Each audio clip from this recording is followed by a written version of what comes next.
Film industry के मशहूर director जिन्होंने अपनी मदद आप के तहत दुनिया में नाम रोशन किया। परवेज राना 7 अक्टूबर 1954 में फैसलाबाद शहर धोबी घाट में पैदा हुए।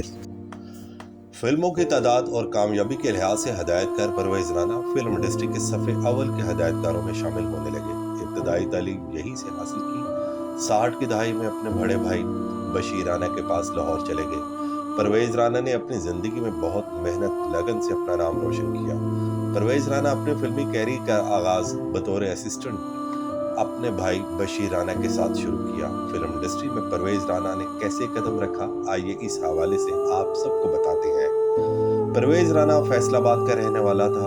इनके 5 भाई थे और इनका शुमार चौथे नंबर पर था। सबसे बड़े भाई सलीम राना, नजीर, बशीर राना, परवेज राना और सबसे छोटे भाई तारिक राना थे। परवेज राना के वालिद रहीम बख्श एक जिम्मेदार थे।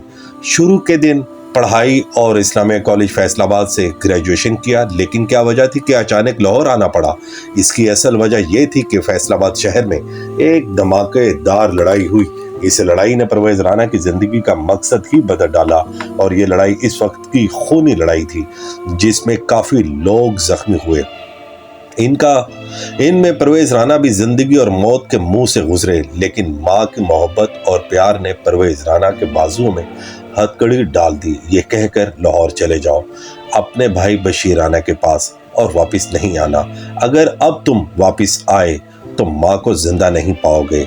जिस पर परवेज राना ने माँ की लाज रखते हुए फैसलाबाद शहर हमेशा हमेशा के लिए छोड़ दिया। जैसे ही अपने भाई बशीर राना के घर में आए तो बहुत जख्मी थे। भाई ने अपने छोटे भाई के जख्म देखे न रह सका और लाख पता करने पर भाई को कुछ न बताया। इस वक्त बशीर राना फिल्म इंडस्ट्री के बेताज बादशाह थे। इनका शुमार इस वक्त के बड़े बड़े फिल्म मेकर्स में होता था। भाई की हालत कुछ दिनों के बाद बेहतर हुई तो भाई बशीर राना ने कहा कि अब तुम्हारे जख्म बेहतर हो चुके हैं, चलो अपना हिसाब लेते हैं उन लोगों से जिन्होंने तुम्हारी ये हालत की थी। जिस पर परवेज राना ने लड़ाई लड़ने से इनकार किया और फैसलाबाद भी जाने से इनकार कर दिया और भाई को कहा कि अब लाहौर में ही काम करूंगा और यहाँ ही अपनी मेहनत से नाम पैदा करूंगा। जिस पर भाई बशीर राना ने अपने साथ परवेज राना को लेकर फिल्म लाइन में ले आए। फिल्म लाइन में आना था तो बस फिर यहीं के हो गए। बशीर राना को कुछ अर्सा असिस्ट किया, लेकिन बशीर राना चाहते थे कि परवेज राना कोई और काम करे, लेकिन परवेज राना का ये कहना था कि नहीं, अब सिर्फ फिल्म इंडस्ट्री में ही नाम पैदा करूंगा, कुछ भी हो जाए, इसके अलावा कोई और काम नहीं करूंगा। कुछ अरसा भाई बशीर राना के साथ काम किया और ये बात 1971 की है। तकरीबन 1 साल वहीद डार को असिस्ट किया। इसके बाद 1972 में हैदर चौधरी को असिस्ट करना शुरू कर दिया और काम सीखने का इतना शौक था कि दिन रात एक ही जनून और दुआ रहती थी कि ऐ मेरे प्यारे रब, मुझे आले मोहम्मद के सदके परवेज राना बना दे, रहती दुनिया में मेरा नाम हो। वक्त के साथ साथ घर वालों ने 1973 में परवेज राना की शादी कर डाली।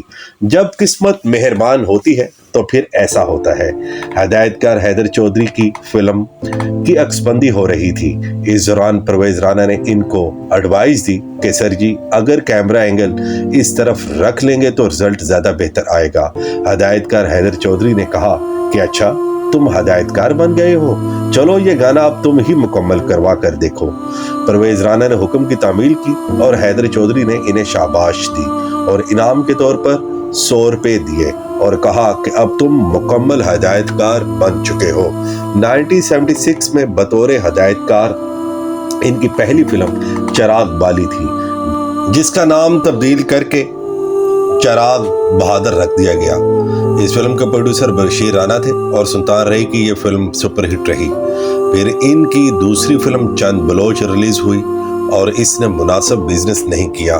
फिल्म सरेआम फुल बोर्ड हो गई। बर्दाश्ता होकर परवेज राना इंग्लैंड चले गए और वापस आते ही परवेज राना को 2 फिल्में मिली, जिनमें चंद बलोच बाबल थी, लेकिन कुछ खास बिजनेस ना कर सकी। इसके बाद उन्होंने बड़ा फैसला किया, बड़े बजट की फिल्म बनाने का फैसला किया। फिल्म का नाम गॉडफादर रखा। यह फिल्म इस वक्त की सबसे महंगी तरीन फिल्म थी। जबकि एक फिल्म 30 लाख में अच्छी फिल्म बन जाया करती थी, जबकि गॉड फादर का बजट 1 से 1.5 करोड़ था। फिल्म में परवेज राणा ने अपनी सारी जमा पूंजी लगा दी। फिल्म का सुपर हिट होना था कि परवेज राणा का बड़े हिदायतकारों में नाम होने लग गया। इनके पास फिल्मों की लाइन लग गई। ये फिल्म 1992 में रिलीज हुई थी। इसके बाद 2017 तक अपनी वफात तक बहुत मसरूफ रहे, जिससे इनकी सेहत भी मुतासर हुई। इनकी फिल्मों की तादाद 95 के करीब थी।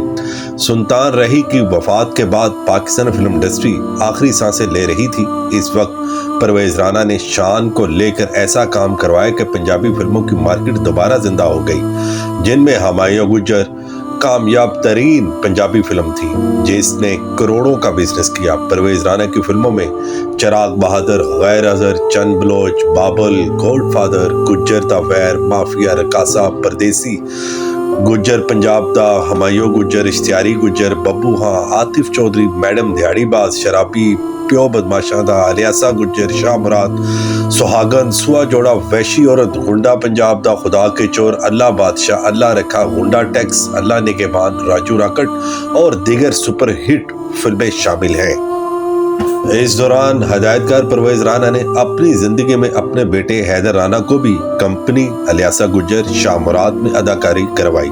हैदर राणा की फिल्मों में शरीके दी अग, दाने पे दाना, मौला वारिस नमाया है। 25 जनवरी 2017 को अचानक तबीयत खराब होने के बायस फिल्म इंडस्ट्री का उभरता हुआ सितारा डूब गया। इस शख्स के जाते ही फिल्म इंडस्ट्री की रौनकें भी गुमनामी के शिकार हो गई। परवेज राणा ने अपने पूरे फिल्मी कैरियर में किसी प्रोड्यूसर से फिल्म मांगने नहीं गए। इनका अपने रब पर इतना यकीन था कि इनका कहना था, जिस रब ने मुझे आज ये मुकाम दिया है और यहाँ तक इज्जत के साथ लेकर आया है और आने वाले वक्त में भी वो साथ नहीं छोड़ेगा। अपनी जिंदगी में कहा करते थे कि पानी पानी कर गई मुझको कलंदर की ये बात, तू जो गैरों के आगे झुका, ना तेरा तन रहा ना मन। बस इनका कहना था, अगर झुकना है तो अपने प्यारे रब के आगे झुको। ये दुनिया वाले झुकने वाले को झुकाकर जमीन में डाल देते हैं। परवेज राणा ने मुतअद्दिद फिल्में बनाई, पर हर फिल्म में माँ की अजमत, माँ की ममता, माँ का प्यार और बहन की अजमत के बारे में अपनी फिल्मों में सीन अक्सबंदी करवाई। और इनकी फिल्म में मोहम्मद आले मोहम्मद का जिक्र और दुआ भी होती थी। इनका मिशन था, बगैर मोहब्बत के दुनिया में कोई काम परवान नहीं चढ़ सकता। और इनका ये भी कहना था कि आज अगर मैं इस मुकाम पर हूँ तो इसका असल हकदार मेरी बीवी है, जिसकी शराफत और इबादत दिन रात उठ उठ कर रोना और खुदा की बारगाही में फरियाद करना कि मेरे शोहर को परवेज राणा बना दे। ऐ मालिक, तू रहीम है, तुझे वास्ता पंचतन पाक के पाक घराने का, और इसी सदक़े की बना पर आज परवेज राणा बना। लेकिन जैसे ही फिल्म इंडस्ट्री में रोशन सूरज, जिसकी किरणों की वजह से फिल्म इंडस्ट्री में रोशनी पड़ती थी, मध्यम हुई तो हालात ये हुए कि दिन की रोशनी में भी अंधेरे नजर आते रहे। वही चेहरे जो सुपरस्टार थे आज काम ना होने की वजह से गुमनामी का जिंदगी गुजारने पर मजबूर है। जब फिल्म इंडस्ट्री के लोग परवेज राणा के पास आते और कुछ सहाफ़ी फिल्म इंडस्ट्री के जवाल की बात करते तो परवेज राणा कहा करते थे, फनकार तख्त से उतरा हुआ वो बादशाह है जो उजड़ कर भी अपनी जगह नहीं छोड़ता, लेकिन फिर भी अपनी खाक पर बैठकर नक्शा जंग लिखता। और कहा करते थे, जिंदगी में कभी भी हार को तस्लीम नहीं करना, एक ना एक दिन जीत तुम्हारे कदम चूमेगी।